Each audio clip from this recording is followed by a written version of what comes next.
Hello दोस्तों, कैसे हैं आप सब। आज मैं आपसे बात करने वाली हूँ रोज़ यानी कि गुलाब के पौधे के बारे में।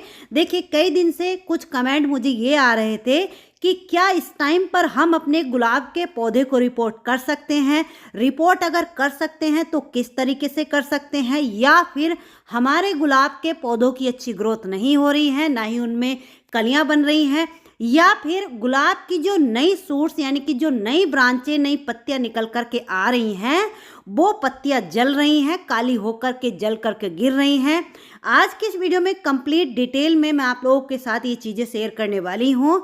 तो देखिए, सबसे पहले बात कर लेते हैं, ये गुलाब के जो पौधे होते हैं ज़्यादातर इस तरीके की, देखिए ये जो लाल मिट्टी है, लाल मिट्टी हो या काली मिट्टी हो यानी कि चिकनी मिट्टी में ये पौधे लगे हुए आते हैं। देखिए इस तरीके की। तो देखिए, सबसे पहला काम तो आपको क्या करना है, जब भी आप कोई भी पौधा नर्सरी से लेकर के आते हैं, ये जो सामने आप लोग पौधा देख रहे हैं, एक छोटा सा पौधा है, 4 इंच के पॉली बैग में लगा हुआ है। ये मिनिएचर रोज है। तो ये अभी छोटा है, बेबी प्लांट है। तो इसको सबसे पहले आपको उठा करके इस तरीके से किसी भी अपने परमानेंट प्लांट के पॉट में इस तरीके से रख देना है, कम से कम 8 से 10 दिन के लिए। यानी कि 10 दिन के बाद ही इस पौधे को हम रिपोर्ट करेंगे। अब जब हम इसको रिपोर्ट करेंगे तो देखिए, रिपोर्टिंग के समय 90% लोग एक बहुत बड़ी गलती, जो कि ज़्यादातर लोग ये गलती करते हैं, जिसकी वजह से उनका पौधा ना ही अच्छे से ग्रोथ कर पाता है और कई बार हो सकता है पौधा मर भी जाता है। तो देखिए, लोग गलती क्या करते हैं, जैसे कि ये लाल या काली चिकनी मिट्टी में लगे हुए आते हैं पौधे, तो लोग बताते हैं कि इसकी मिट्टी को हटा करके पौधा लगाइए। लोग क्या करते हैं कि पौधे से मिट्टी को हटाने लगते हैं, मिट्टी को हटा करके रिपोर्ट करते हैं। तो देखिए, अगर आप लोग ऐसा करते हैं, पौधे से मिट्टी को हटाते हैं, तो 90% तो पौधा आपका बचेगा ही नहीं, मरेगा ही मरेगा। तो आपको इस टाइम पर ये वाली गलती नहीं करनी है। चाहे आपका पौधा किसी भी मिट्टी में लगा हुआ है, हल्की सी नीचे से 10 से 20% मिट्टी को हटा लेना है, जिस तरीके से मैंने हटाया है, ताकि हमारा जो पौधा है, जब इसको हम नई मिट्टी में लगाएंगे तो उसमें अच्छे से ये सेट हो पाए। अब बात कर लेते हैं इसकी मिट्टी की। तो देखिए, रोज के प्लांट के लिए जो मिट्टी हमने तैयार करनी है, मिट्टी और खाद इन दोनों चीज़ों को बराबर बराबर मात्रा में ले लेना है। तीसरी और चौथी चीज़ जो हम यहाँ पर ऐड करेंगे, ये है रिवर सैंड। रिवर सैंड को हम इसमें इसलिए इस्तेमाल करते हैं ताकि हमारी जो मिट्टी है वो भुरभुरी और बैलड्रेन बन करके तैयार हो। चौथी चीज़ ये है राइस हस्क। राइस हस्क को हम इसलिए भी इस्तेमाल करते हैं क्योंकि इसका जो नेचर होता है, ये मिट्टी को एसिडिक बनाता है, क्योंकि गुलाब के पौधे को एसिडिक मिट्टी पसंद होती है और इससे मिट्टी का ड्रेनेज सिस्टम यानी कि मिट्टी बैलड्रेन बन करके तैयार होती है।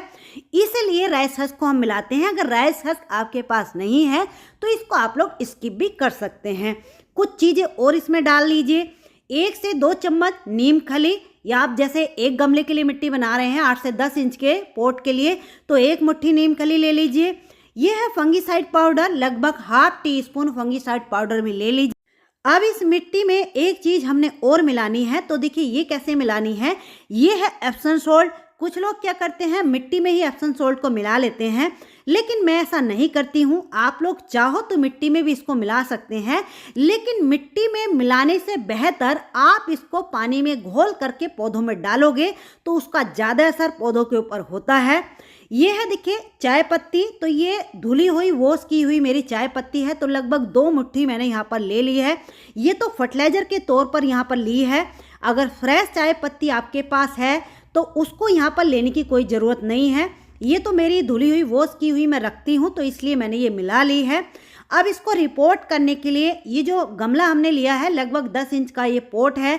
नीचे ड्रेनेज होल का होना ज़रूरी है और ड्रेनेज होल को किसी भी ठीकरी वगैरह से आपको कवर कर लेना है, क्योंकि देखिए, पौधे में जितना भी एक्स्ट्रा पानी होता है इसी ड्रेनेज होल से नीचे से बाहर निकलता है। अब बात करते हैं कि कोई भी छोटा पौधा रिपोर्ट करते समय उसकी मिट्टी को हमें क्यों नहीं हटाना चाहिए। तो देखिए, ये जो आप लोग सामने मेरा एक पौधा देख रहे हैं, ये एक देसी गुलाब की कटिंग मैंने लगाई थी, ये ग्रो हो गई है, तो इसी को मैं रिपोर्ट कर रही हूँ। तो नर्सरी से जब आप लोग पौधे खरीद करके लाते हैं तो वो इसी तरीके के होते हैं, या तो छोटे से पॉली बैग में या फिर प्लास्टिक के पॉट में लगे होते हैं। यानी कि वो पौधे भी या तो कटिंग से तैयार किए गए होते हैं या फिर एयर लेयरिंग से तैयार किए गए होते हैं। कुल मिला के कहने का मतलब ये है कि पौधे छोटे होते हैं, बेबी प्लांट होते हैं।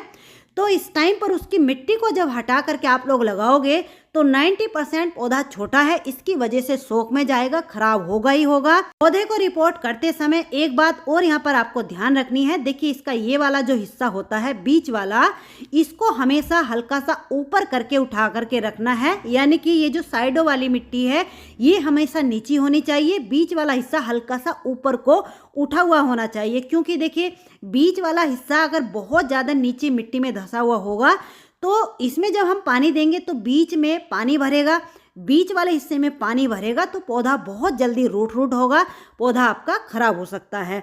अब पौधे को रिपोर्ट करने के तुरंत बाद पौधे में जब हमें पानी देना है तो पहला पानी जो हमने देना है उस पानी में आधा चम्मच फंगीसाइड पाउडर को भी मिला लेना है। ये मैं 2 पौधों के लिए बना रही हूँ, आप 1 पौधे के लिए बना रहे हैं तो उसमें आधा चम्मच फंगीसाइड पाउडर मिला लीजिए। और ये जो एप्सम सॉल्ट को हम लोग कह रहे थे कि मिट्टी में नहीं डालना, मिट्टी में नहीं डाला है तो इसको हम ये जो पहला पानी देंगे इस पानी में डाल करके घोल करके पौधे में हमने डालना है। पहला पानी आपको इतना देना है कि नीचे से ड्रेनेज होल से निकल जाना चाहिए पानी, ताकि आपको पता चल जाए कि पॉट की जो मिट्टी है वो पूरी अच्छे तरीके से गीली हो गई है। दूसरा पानी आपको तभी देना है जब ऊपर से मिट्टी की लेयर लगभग 1-1 इंच की सूख जाए, तो इस बात का आपको ध्यान रखना है। अब रिपोर्ट भी कर दिया है, पानी भी दे दिया है। रिपोर्टिंग के बाद देखिए इसके ऊपर जो भी फूल और कलियां बने हुए हैं उन सबको आपको इस तरीके से हटा देना है, इनको नहीं रखना है, क्योंकि अभी हमने पौधे की अच्छी सी ग्रोथ करानी है, इसको ग्रोथ करने देना है। जब अच्छे से ग्रोथ कर लेगा, पौधा मैच्योर हो जाएगा तो इसके ऊपर उतनी ज़्यादा फूल और कलियां आएंगे। रिपोर्ट करने के 20 से 25 दिन बाद या फिर जिनके पौधों में फूल और कलियां नहीं आ रहे हैं, तो आज की इस वीडियो में एक ऐसा ऑर्गेनिक फर्टिलाइज़र आप लोगों को मैं बताने वाली हूं। इसको पौधों में डालने से पौधों की ग्रोथ भी अच्छी होगी, पौधों में फूल और कलियां भी आएंगे। ये बिल्कुल फ्री का है, हमारी किचन से जो वेस्ट निकलता है उसी का फर्टिलाइज़र हम बनाएंगे। तो देखिए ये जो आलू और प्याज के छिलके आप लोग देख रहे हैं, इन दोनों चीज़ों को मैंने सुखा लिया है।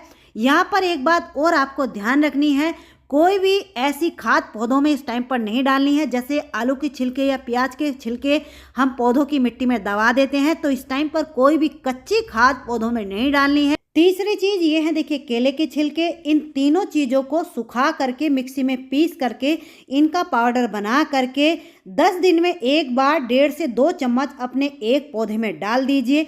या फिर आप लोग ऐसा नहीं कर सकते तो देखिए 1 लीटर पानी में 2 केले के छिलके, 2 आलू के छिलके, 2 प्याज के छिलके, इन तीनों चीज़ों को एक रात के लिए भिगो करके रख दीजिए, यानी कि 24 घंटे के लिए इनको भिगो करके रख दीजिए।